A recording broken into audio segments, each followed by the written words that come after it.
Afternoon. My name is Jim Adderholt. Welcome to Key Questions with key town staffers for the town of Fort Myers Beach. My name is Jim Adderholt. Again, I'm your vice mayor for the town of Fort Myers Beach, and the purpose of this program is to identify key subject matter experts with the town of Fort Myers Beach and ask them the most frequently asked questions that people are asking around the island to get you, the public, the best information we can. One of our strategies is to obviously post this information on all the town's social media platforms, but we also want to ask our friends in the media like Beach Talk Radio, the Observer, the News Press, the local TV stations to link to it, show it where they can, and get the word out through those options. But also we ask our friends on Facebook who are watching this to, if you like what you see and you think it's helpful to your friends and neighbors, please post it on your Facebook page so we can, again, spread this word out as best we can, because these are really difficult times and we want to get you the best and most relevant information we can. We've got a special guest with us today. His name is Jason Freeman, and he's our Public Works Director and for the town of Fort Myers Beach. And so, Jason, just tell us a little bit about, just give a thumbnail sketch of what does the Public Works Director do? Today we're going to focus a lot on debris removal, but just in a general sense, what does the Public Works Director do for the town of Fort Myers Beach? Sure. So, unique to our island, our Public Works Department is separate from the Utilities Department. Typically those are put together. So our Public Works Department operates mainly the roads and streets, the beaches. We do maritime as well as operate our town mooring field. Hope you ever see that. And then just general facility and day-to-day maintenance of all of our different public facilities around town. So obviously Hurricane Ian has changed your job description a little bit, and you've become kind of the liaison with a lot of the various agencies, state, federal, private contractors with respect to debris removal. So it's a huge issue for the town of Fort Myers Beach. Talk a little bit about what the town's role is. We heard a little bit this morning at the town council meeting, but go ahead and touch on it as well. What FEMA is doing, what the state's doing, what the county's doing, and what the town is doing as it respects to debris removal. Sure. So luckily we've had a lot of help from different agencies in our debris removal process. Initially, right after the storm, we mobilized our town debris contractors. We use and then also debris monitoring company, which is who tracks all that information with the debris, where it's getting collected, what type of debris it is, and gets all that information, puts it together for us. So we mobilized a debris contractor, and then with the assistance from Lee County, as well as now we're working with the state and FDEM. We're working on FDEM, so that's Florida Department of Emergency Management. Okay. We have some state officials here helping us around the clock to help coordinate all the different tasks that we have ongoing, not only debris, but a lot of different initiatives around to get our island back to a little more normalcy every day. So we're working along with state contracts, with the county contracts, as well as with the town contracts to work on getting this debris removal process going. I think as of so far to date, we're looking at upwards of close to 750,000 cubic yards of debris that we've hauled from Fort Myers Beach alone, which is a pretty big number. If Jason, you talk a lot about cubic yards of debris, and it's a massive number, and it's hard for people to get their head around it. They've seen the piles at Lovers Key and down at Bay Oaks, but in terms of where we are in the process, and I know it's difficult to calculate this, are we halfway through? Are we a quarter of the way through? Are we 3/4 of the way through? I know it's hard to put it. Just to give people a sense of. Yeah, so typically the way the process works is we try and do that initial push, which is where you pick up everything, clear the roads, pick up everything on the sides of the roads within the right-of-ways as quickly as you can, and that's where you kind of heard referring to that first push, or the first, and then moving from there, you do your second, you do your third, you do your fourth. And that's where we have that online tracker actually on the town website that we've been working with the monitoring company with. If you go onto our town website under the debris page. Well, let's start out with what's the town website? Sure, it's fmbgov.com, www.fmbgov.com. Up at the top there's one of the sand dollars that shows debris removal information. Feel free to click on that, and that will give a link to our Public Works email, which if you have any questions at all, just general Public Works questions as well as with debris removal for the town's end, feel free to shoot us an email and we'll get back to you as quick as we can. And that email is just publicworks@fmbgov.com. So just publicworks@fmbgov.com. That's just our general information email that we've set up to try and respond as quickly as we can to some more of the, more generally related questions that we're receiving. But then also on that page, on that debris removal page, or information is a link to a portal, which is a visual portal that shows, as usually they update it about a day before, but that shows about an estimate of the cubic yards that we've picked up from debris on the island, as well as showing a map of which streets they're currently working on, what they worked on yesterday, and then what they previously worked on. So that's a good way that if you're not sure when the trucks have been out there, or when they're going to be coming back, that's kind of a good visual for people to kind of learn information on hey, it says that they haven't reached my street yet, or they've worked on my street, and they might have missed something. That's a good information. If you look at the map and you saw they were on my street yesterday or 3 days ago, how does that tell you about the next time they will be coming? How do you predict when they will be coming, or is it tough to know? So it's a little tough. Our contractors are out there every day, 7 days a week, collecting debris from not only the right-of-ways, but we're also working with the state on their debris cleanup and their debris task force. We're working alongside with them to work on the private property debris removal and the commercial property debris removal. So there's a couple acronyms that get thrown out a lot, which we might help to clarify. So if you ever hear PPDR, that's that private property debris removal.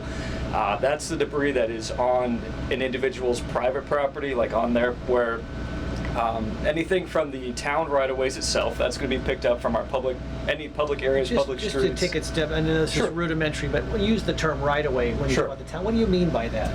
So that's generally going to be the area that is publicly maintained. It's generally the street plus, depending, the town is a little unique on our right-of-ways, can vary, but it's generally the public areas within the island that the town will maintain the streets or the areas. For example, like on Estero, it's the space between the street and the sidewalk, right? It's that's the right of way.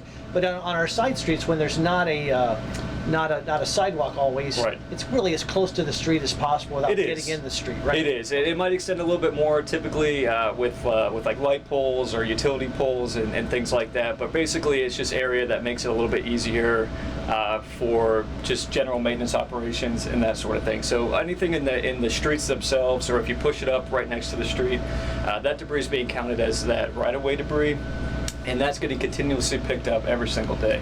Now, Jason, let's go back a little bit, because we've learned that there's a certain period of time that FEMA is going to pay for 100% of the costs, and we understand that ends tomorrow, and then it's going to be 90-10. In other words, 90% of the costs will be picked up by FEMA, then 10% will be picked up by the state of Florida. So, but it doesn't mean that this is going to stop. People's debris removal it's ongoing, and it will be ongoing for quite a while. So should people be worried? I mean, or should they begin to should there be a sense of urgency in terms of getting their debris up, or debris up front, or making a decision on whether to tear down their house, or how should they process it? Are they going to have time to make a more thorough decision? So that's actually one of probably the most common questions that we receive on that Public Works email is just people asking how long do they have until the debris, or to get that debris out to the right of way, or to sign up on that hurricane debris or the debris cleanup website. We do want to just ask for patience. We know it's definitely a process. The contractors are out there every single day, picking up as much as they can. But it might take, a little bit of time for them to get to that individual street. But as long as you're either signing up on that debris cleanup website for your private property debris on your actual property itself. We're going to get to that in a second. Yep. Or you're getting that debris to the right-of-ways. They're going to continue to pick that up for the foreseeable future, even if we don't receive more guidance on that 100% cost share. But if you're on a side street and you get your debris into the right-of-way, you don't have to fill anything out. They're going to No. come by and pick it up automatically, correct? Correct. Yeah, for the residential. Yep. So all of that area there, and that's They're, where they're likely to do that for the next at least another month, right?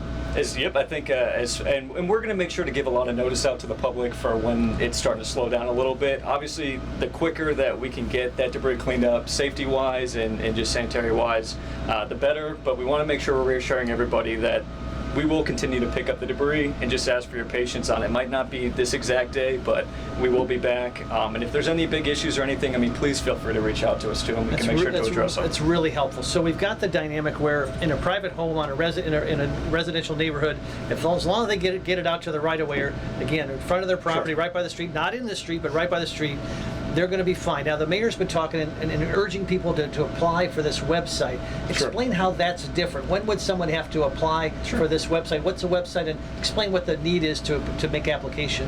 Yeah, so that's a good representation of our partnership with the state and with the FDEM, the Florida Department of Emergency Management. They have set up not only a hotline for debris that you can call, but also a website as well where you can sign up. So people have the option of either calling that number, which is 850-961-2002. They're answering the phone 7 days a week on there. If you want to get more information on, do I need to sign up for this website, or how do I sign up, or what information do I need to provide, or is this specific type of debris going to be picked up, and they're happy to answer any of those questions. And also there's a website that they set up. Looks like we have the hours for the hotline there are Monday through Friday, 8 a.m. to 8 p.m., so 12 hours those days. And on the weekends, they're also answering the phone Saturday and Sunday at 9 a.m. to 5 p.m. So that's a really good resource if you don't have the time to sit down on the computer real quick, if you just want to get a quick question, they're answering the phone 7 days a week. And then there's also the iandebriscleanup.com website, which is the one that I think that everyone's been pushing a lot, which we're encouraging all property owners to sign up on. And that's where it's going to you'll need some information on your property, your insurance information, if you have it readily available. And that's the website where you can go in, and that gives permission for the contractors to come help assist with debris that is on your actual property itself. So our contractors they're really careful to not go onto private property. They don't want to.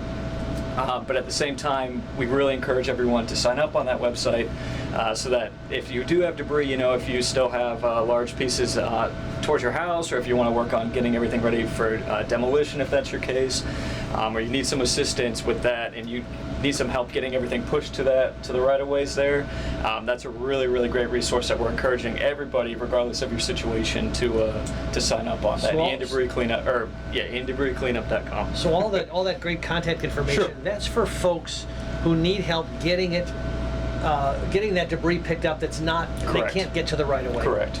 And so they should be applying for that. Sure. And then again, so if my home is there and it's a home that it needs to be demolished, how does that piece of the puzzle work in the debris removal? So again, reaching out to that resource is going to be the best. They'll help coordinate those efforts. But somebody will one of these partners come in and demolish your home and take it away for you? Depending on your situation, yeah, that's a possibility there. So luckily we've had a lot of help with the state and with FDEM on those processes there, but that's dependent upon whether you have private insurance and just what you're. It is. So they'll check in. Typically, when you're on that website or you're doing it over the phone, they're going to ask for some insurance information that they will help work through on that.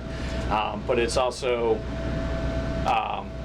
so they'll collect that information on your insurance from there, and then they'll help handle it. So it's a really great resource for even just removing some small debris up until what you're planning on doing if your house is no longer there or needs to be demoed. They're a really, really great resource to use. Is that the same resource that if there's an automobile or a refrigerator in my canal, is that a different entity, or is that the same entity as well? So there's a couple different agencies that are covering different areas there, and I know the county and the state and the town, we have a couple different contractors doing different things around here, just to make sure we kind of get everything done as quickly as possible. But they are going to be the best ones to give some guidance on that. So we're working with different agencies on the canal route, or debris within the canals, and debris on private properties, which is that PPDR is the acronym for that, private property debris removal, as well as the CPDR, which is the commercial property debris removal. Very similar to private property debris removal, but just more for commercial businesses, shopping plazas, and that sort of thing. So We really encourage everybody to be reaching out to that debris hotline or going on to that indebriscleanup.com website and see if you have any questions on that. They're happy to answer them and hopefully get everything cleaned up as quickly as possible there. So Jason, we see these trucks out there. They're almost like something out of a Mad Max movie. They just have this is apocalyptic. These black trucks with claws coming out. They're obviously picking up debris from the right of way, right. Or it's this new entity that's allowing you to go on your property and take stuff. And they seem to be taking it to places like Bay Oaks and Lovers Key. Why the necessity of that stop, that initial spot, versus just taking it away far outside of the county or wherever? What's the point of the Bay Oaks location, the Lovers Key location? How does that work? Gotcha. So those are referred to as DDMSs. So those are disaster debris management sites.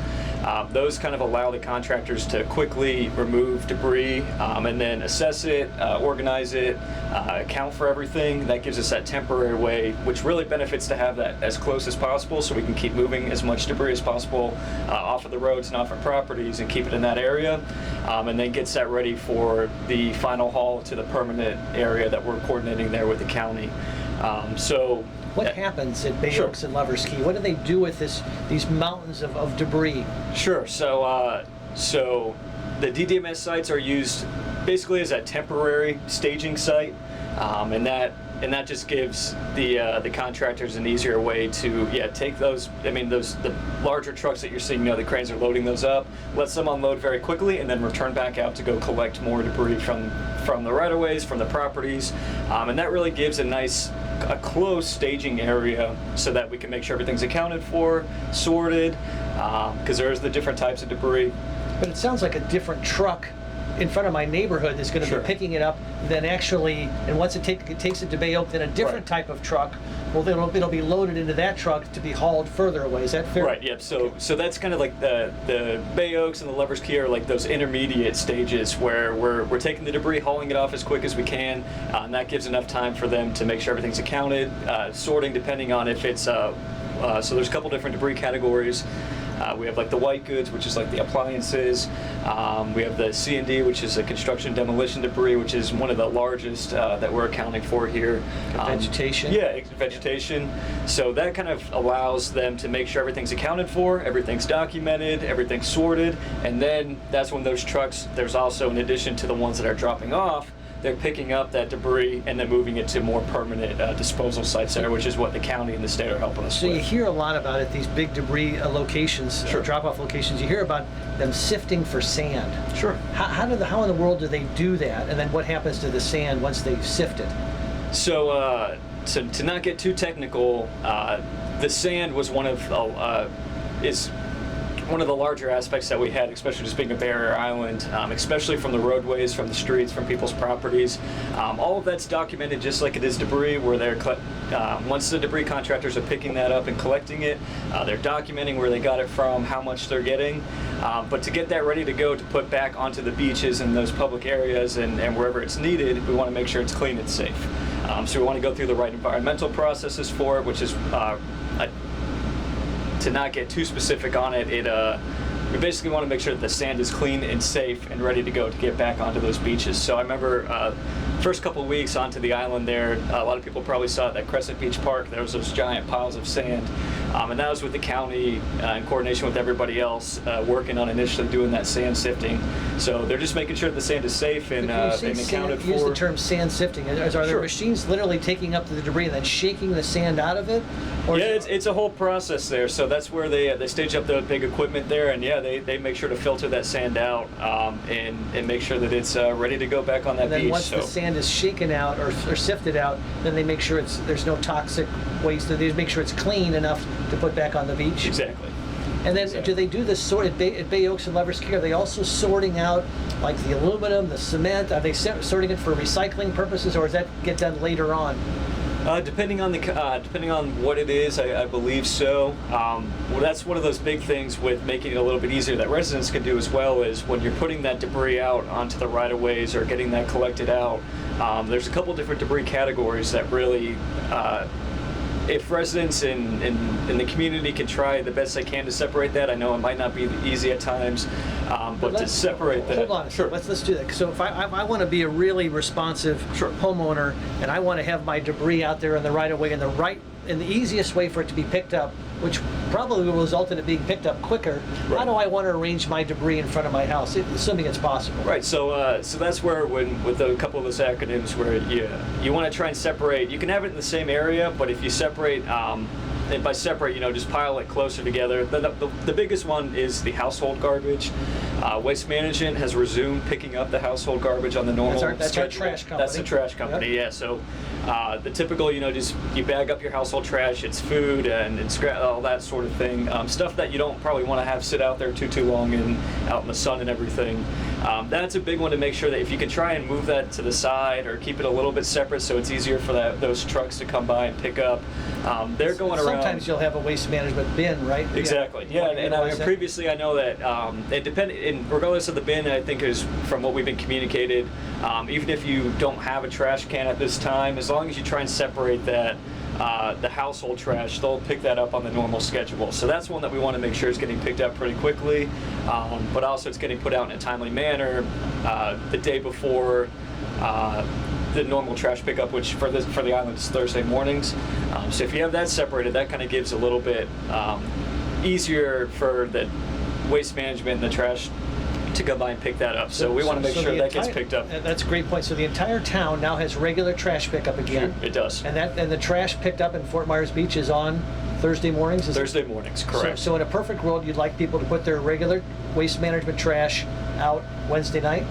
Yeah, Wednesday night into Thursday morning, I think is typically going to be the best. That way, it's not separate, sitting. Yeah, it's not sitting out too long, and especially with the heat that we still have out here, it's kind of helps keep everything safety-wise too. So the town works with Waste Management and the county on an interlocal agreement to take care of that household trash for everybody. So that's one of the ones that we want to make sure is separated as best as possible to just keep it away from all the other debris, so we can make sure we get that picked up and it's not sitting out for the next week. Perfect. So going on top of that, there's a couple other categories. One is the C&D, which is that commercial and demolition debris. That's a lot of the main debris that you're seeing from structures and just all sorts of things like that. Drywall, cement block. Exactly, all of that. If we can try and pile that in one area, that's one category that gets sorted out, and the trucks are going to be looking for that because sometimes the contractors might have a truck dedicated to just picking up one category of debris. Okay. So that'll make it a little bit easier sorted, for them. things go faster. Exactly. Yeah. Okay. And then there's also, I know, a couple other categories, including the hazardous waste, so that might be some paint cans, anything that we typically had before we would do our local hazardous waste pickups here at Bay Oaks. We want to try to keep that separated just for safety-wise, but also we want to make sure that's getting accounted for, not just included in that giant pile and mix in everything else that might potentially contaminate other things. Then we have what's called the white goods, which is a lot of the appliances. Different trucks might be coming up to pick up that at different times.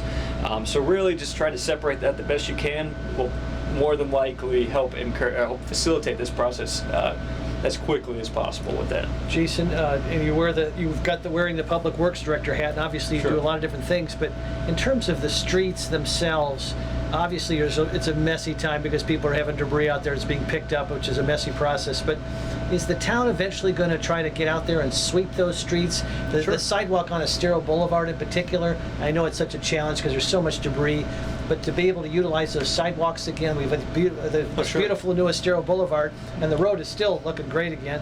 Great. But if we could get some of that sand and debris off the sidewalks, is that just a process? It'll just take time? It is, yeah. I did want to mention, I thought of one more category here off the top of my head, just the electronics on there. That's like TVs and that sort of thing, so just separating that as well.